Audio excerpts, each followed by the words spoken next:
So, all right, so I'm just meeting you for the first time. Mm-hmm. So what brought you here? We heard it from online. Oh, We wanted okay. to speak. Okay, good. Well, so good. All right. Somebody out there is watching us. Yes, Mhm. congratulations. Okay. And so what is it that you want to chat about? So I'm working on developing a nonprofit here in Wausau to help out foster teens. Everything from developing Oh. skills for adulthood. Why don't you bring that up a little closer to him, make sure he's heard. Stabilization, mental health support, and housing. Especially is key. Right, and Tayden here was a homeless youth. He's 17. He was sleeping outside Oak Island Park for a while. Oh, okay. And kind of just wanted to chat with you on what that looked like for a teenager where there's not a whole lot of options. Yes. So yes, that's very observant of you. So there used to be an organization in town that's called CATS. I'm not sure if you're familiar with that. Elm. Yeah, that's up on, yeah. And so they were focused on teens. So a lot of our, like at Bridge Street, we work with adults, not with teens. I also know that the school districts have lots of resources. So were you still attending school? Mm-hmm. Do you have a connection at school that knows that you're struggling with homelessness? I think so, a little bit. Okay, well that's important to reach out and ask who is the resource person Yep. on that. We may be able to get you some more information. I might not be able to pull off the top of my head on the bench with that, but we'll want to get that information. So, Christy, we don't have a client care person here right now. So when we're done with the conversation, I want to make sure you get information on Tayden. Okay? So not starting a nonprofit. So you say you've started it, you're wanting to start it, you're looking for information on how to start it, what? I've started up, we've got our EIN number, our business plan. Oh, so our you're well budget. on the way here. Yes, we're Okay, just waiting so who on are we? me and my board of advisors. Do you have a board as well? Yes, I do. Okay, excellent. Yeah, and I've got a foster son at home, and I've got Tayden staying with me as well. Okay, so all right, so you're not in crisis tonight. No. Okay, so you have Tayden staying. Okay. Yeah, but he does have very good insight on what the homeless population is struggling with right now. Okay. Good. So good. All right. So yeah. So why don't you hand the mic back to him, and so let's see if, and again, just share what you're willing Mm-hmm. to. So what was your journey into homelessness? Getting to know everybody, like how they run. Okay. Well, I want to back up. How did you become homeless? Okay. So I guess when we think of a 17-year-old, all right, who goes to school, Yep. we're not thinking homeless. Mm-hmm. Okay. Yeah. All right. So if you're willing to share, how did you end up as a teenager homeless? Just not a good relationship with my parents. Okay. Mm-hmm. Okay. You left? Yeah. Okay. All right. Just not a good relationship there. Okay. So my guess is you didn't just leave to go straight onto the street, that you left and went somewhere else first? No. Right to the street. Mm-hmm. Okay. And how long ago? A month ago? About a month ago. 2 months. Okay. Yeah, 2 months. Okay. So then how did you connect with this gentleman? Talking to homeless people, and I got connections from one of them that this would be a good idea if I wanted to. Mm-hmm. Like, he would help me get a job, a apartment, the stuff I basically needed to live at 18 Okay. All right. When do you turn 18? in a month. Oh, so you're getting close. Mm-hmm. Okay. All right. And so you foster. So that and again, not my area of expertise right here. So as a foster person, you're able to bring him into your home?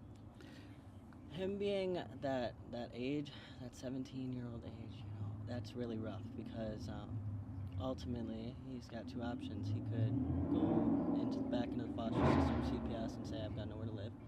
they'll send them to a foster home from there, another placement. That could be here, could be somewhere else. Right. That's not always the best option, especially for a juvenile with the history that he's had. He's probably not going to be placed into a family foster home. Okay.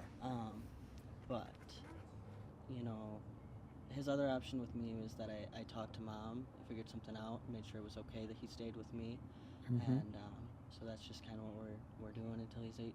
Okay, But good. there's a lot of kids that fit that. Yes, that yes, yeah. So can you, when you say a lot of kids, can you kind of share maybe, do you have an idea of how many that would be, without exaggerating or without, but just, you don't have to know exactly, but just give us a sense, because again, that's not what we first think of when we think of somebody who's struggling with So you homelessness. were kind of on the front lines, and you told me a lot about some kids, because I don't see a lot of kids out here. You know, Right. I don't think they're trying to tell anyone about the fact that they're Right. struggling because Yeah. of the whole CPS system and struggles there. But Tayden, you said you saw a lot of other teens struggling out on the streets here. Yeah. So how many do you think you saw? In total in Wausau, maybe about like 6. Okay. So when you were on the street, where were you living? Were you sleeping? Whoever was warm enough. Okay. All right. And somehow you still made it to school? Mm-hmm. Okay.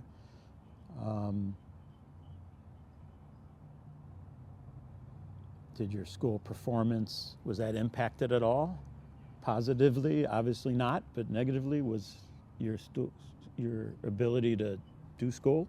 I mean, first of all, you're commended for you're in crisis and you're still going to school. Mm-hmm. So, Yeah. so thank you for, not giving up on that. Mm-hmm. Are you a senior? Yes. So you're on track to graduate? Mm-hmm. Should Okay. be done in less than a week. This is October. NTC alternative. Oh, okay. Got it. Okay. Okay. All right. So tell me your journey to this what motivated you to start the nonprofit? I struggled myself as a teen, mental health crisis, all different types of things. And I ended up in a transitional living program in a couple of different youth homeless shelters out in St. Louis when I was 17. Really struggled to make my way back from that, started from the bottom, didn't really have any family to help me out, and finally 18, ended up out here through a series of events and got my first apartment, got everything kind of together. And then at 20 years old, I had the opportunity to take in 14-year-old Dakota. And, really put my adult pants on and was like, wow, I got a kid now. And, Yeah. So what brought you to Wausau? I ended up getting taken in by a family friend when I was 17, shy by a couple months. And Yeah. he said, you can move in here and you can live here. You need to get a job. You need to figure stuff out. And in 3 months, you're going to be out, whether you've got something figured out or not. Okay. So I figured it out. Okay. And ever since I've had Dakota in the last 3 or 4 years, that I've really grown with him and experienced what it's like to really change the lives of these teens. I decided that I want to pursue that for as many kids as I can. Okay. Okay. Does your nonprofit have a name yet? Open Door Youth Home. Open Door Youth Home. Okay. All right. Excellent. So, good. All right. So, Christy, I want to make sure, because this is brand new to me, so I just want to make sure we have his contact information, name of an organization, things like that. And we'd like to really get you back for some down to the mission sometime, so we have more time to talk and kind of hear your story a little bit. So, but I'm thrilled that you're safe tonight. You have a place, Yep. all right, and that you're, obviously then when you turn 18, you're going to have some more programmatic options. Would you be interested in a place like Bridge Street Mission? You could, but but then there's going to be some other opportunities out Yep. there for you as well. I mean, if you're able to stay in the environment you are, and that's a good environment for you, that might be the right thing to do. But good. Thank you for coming and being bold enough to share the story a little bit and have the conversation. And thank you for actually watching. What drew you to it? Because I'm kind of curious. I put this out on our social media, it gets on the news, but what was it that caused you to tune in? I'm always trying to look for ways to tell the kids that, they have a voice and what they have to say matters. And told Tayden, you know what? You care about homelessness. You care so much about the people in this community. Why don't you go talk about it? Okay. All right. So, all right. Maybe I shouldn't end yet. What if you wanted to share about homelessness? What would you want people to know? I kind of asked that with them with the guys up here before, kind of what they envisioned their future to be. But I'm going to ask you that question here in a second. But first, what if you have a this is recorded, this is something that people may be watching. What do you want people to know about a teen struggling with homelessness in Wausau? That's basically all up to you if you change it or not. Like, you can choose to be out here, but eventually you'll be like 30 or however old without a job, out of apartment, not knowing what to do with your life. It's all that you can change it. Okay. So what do you envision once you get out of this crisis and you get settled? What do you envision your life to look like? Be able to afford an apartment, be able to depend on myself, and still help people out here. Okay. All right. Good. All right. Well, thank you guys. Appreciate it. Yes. So.